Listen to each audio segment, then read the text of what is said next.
Hello children, how are you? Children, today we have the exercises of the chapter The Chess for Children, a Smart Move. So one by one we'll have all the exercises which are given at the back of the chapter. So in the first exercise, what you have to do? You have to find out the statements are true or false. So I'll be reading all the sentences one by one. You need to find out the answer, and ultimately of course I'll be telling all the answers correctly, but you need to also try yourself, and I'll be speaking in Hindi also in between so that you can have better understanding with the sentences. So the first sentence, chess is a game for two people.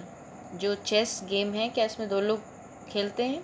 Yes or no? Of course it is right. This is true statement. Number 2, chess can be played only by young children. Is it true children? Only children, young छोटे बच्चे ही इस game को खेल सकते हैं? Adult can not play?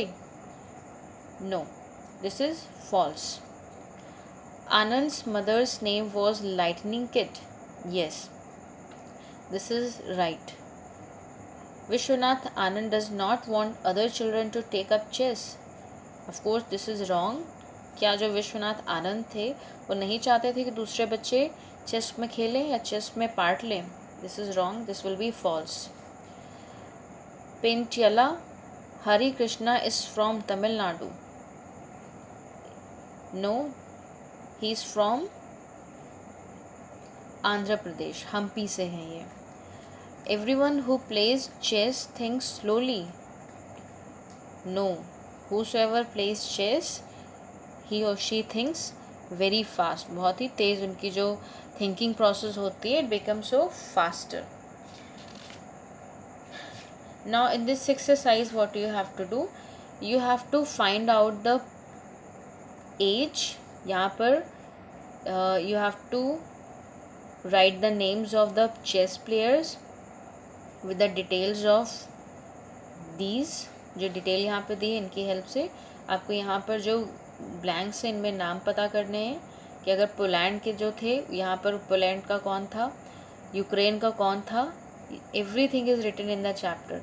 सो इसमें जो यहाँ पर इस कॉलम में you have to write the name of player and then उनकी एज क्या थी, at which age they started playing chess, and where do they belong to, किस कंट्री से बिलोंग करते हैं, and what awards did they receive in their life, कौन से awards उनको अपनी लाइफ में मिले. सो इस सारी डिटेल आपको इस चैप्टर से मिल जाएगी. So for that you need to go through the chapter once again. Now comes the next exercise. In that we are going to get introduced with a new word, and that is binomial. So binomial, first let's understand what does it mean. Binomial means in Hindi we can say द्विपदीय words, द्विपदीय शब्द. It means वो शब्द जिसमें दो steps होते हैं, दो words होते हैं और वो बात एक ही कहते हैं, उनको साथ में यूज़ किया जाता है. That's why they are called binomial. Pair, pair का मतलब जोड़ा. सो इसमें हमें क्या करना है, we have to fix any of them, इनमें से एक को इस सेंटेंस के हिसाब से, इस सेंटेंस के अकॉर्डिंग हमें इस सेंटेंस में फिक्स करना, लगाना है. So I still have to clean out all the odds and ends, pros and cons. So students, odds and ends का मतलब होता है हर छोटी छोटी चीज़, एंड प्रॉज एंड कॉन्स का मतलब होता है किसी चीज़ की अच्छाई और बुराई. So if you see the sentence, I have to clean out all the dash from my desk, यानी डेस्क पे कुछ पड़ा हुआ है तो कोई अच्छाई बुराई नहीं पड़ी होगी, कुछ तिनके पड़े होंगे. So each and every thing, odds and ends का मतलब हर छोटी छोटी चीज़ को डेस्क से साफ़ करना है. सो this will be correct. You have to mark it like this. Now the ball went across the court as the tennis player continued their match. So in or out, अगर बॉल गई तो इन और out तो नहीं जाएगी, back and fourth में चली जाएगी, यानी जो पीछे लोग बैठे रहते हैं वहाँ पर चली गई. Right. So this will be correct कि back, the ball went back and forth, कभी आगे जा रही थी कभी पीछे जा रही थी, अंदर बाहर नहीं जाती है, आगे पीछे जाती है. Across the court as the tennis player continued their match. Yes. So you have understood. The ball went back and forth across the court as the tennis player continued the match. Third is, we looked for the lost ball on the golf course but could not find it. So जब ball खोई, so step by step हम नहीं ढूंढेंगे, फार and wide, यानी हम दूर जाके अच्छे से उसको ढूंढा, तब जाके तब भी जाके वो बॉल नहीं मिली. सो यहाँ पर हो जाएगा far and wide. Number fourth, the hustle bustle या फिर to and fro at a railway station makes me nervous. So hustle bustle जो स्टेशन पे क्या होता है, टू एंड फ्रो तो होगा नहीं, आगे पीछे तो होगा नहीं, हसल बसल यानी जो धक्का मुक्की होती है उसको देख के मैं नर्वस हो गया. This will be correct, hustle bustle. Number 5, we will have to repair the pipe. Often and on नहीं होगा, सूनर लेटर, कभी ना कभी उसको सही कराना है as it is leaking. So often, off and on नहीं होगा, सूनर लेटर होगा. I do not think we should hurry.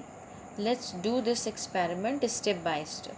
So step by step, up and down experiment तो हो नहीं सकता. It can be done by step wise. So यहाँ पर the correct answer will be step by step, sooner later. See students, यहाँ पर जो words का इस्तेमाल हो रहा है, जो यूज़ हो रहा है, ये साथ में हो रहा है क्योंकि ये साथ में ही लिखे हुए हैं, इनका इस्तेमाल साथ में ही होता है. They can not be use separately. हाँ, अलग अलग लेटर का यूज़ अलग हो सकता है, सूनर का यूज़ अलग हो सकता है, बट यहाँ पर they have to be use together. So ऐसे वर्ड्स जो पेयर में होते हैं, जुड़वे में आप कह सकते हैं, जोड़े में होते हैं, उसको हम बाइनोमियल पेयर बोलते हैं.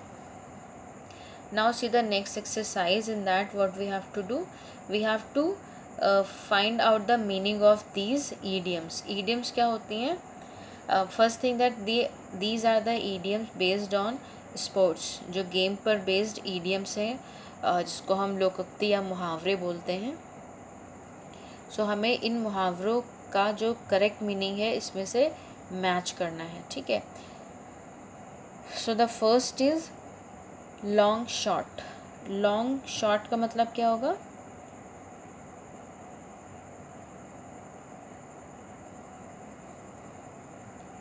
A far-fetched attempt which is most probably will not be successful, right?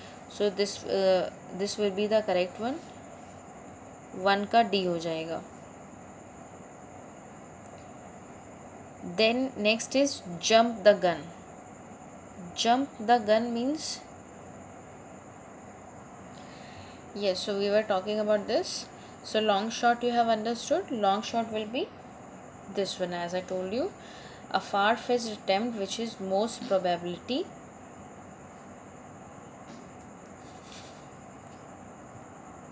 Yes, so that means long shot means the one can easily win but it is not sure. मतलब कोई successful हो guarantee नहीं, but हाँ attempt can be done, उसके लिए कोशिश की जा सकती है. लॉन्ग शॉट यानी जब हम कहते हैं शॉर्टकट हम इस्तेमाल करते हैं, तो we are not sure whether we are going to get the way. जो काम, जिस काम को हमने करना है वो होगा कि नहीं होगा, बट हम ट्राई करते हैं. सो हो भी सकता है वी गेट सक्सेस, और इट मे बी कि हम सक्सेसफुल ना हो. Then jump the gun. Jump the gun means act before one's turn. So jump the gun, किसी के काम करने से पहले ही, किसी के पहले ही कोई काम कर लेना. Race against time. Race against time means to do something very fast even though there is almost no time to finish it. मतलब टाइम के टाइम के साथ रेस लगाना. तो nobody can have a race with time, but yes, try करने में कुछ नहीं आता है. So try to do something very fast, क्योंकि कहते हैं ना टाइम की स्पीड को nobody can catch up with. तो to try to do something which is so fast, उसके साथ फास्टली कोई चीज़ का काम करना. And there is almost no time to finish. It means किसी काम को करने के लिए बहुत जल्दी जल्दी कोशिश करना. So race against the time. Take sides means किसी को सपोर्ट करना. So support a particular person और a group. Number 5, win hands down. Win hands down means without doing anything you can easily get victory. आपको आसानी से कोई जीत मिल जाए. So that will be win hands down means have an easy victory. And number 4th is give it your best shot. That means try your hardest. जब हम कोई अपना 100% देते हैं, the phrase can be used, give it your best shot. So these are the phrases or idioms that we can use in our conversation and in writing. अगर हमें question answer करने, अगर हमें आंसर्स लिखने हो. So I'm just stopping my video here only. We'll discuss other exercises in another video. Thank you, children.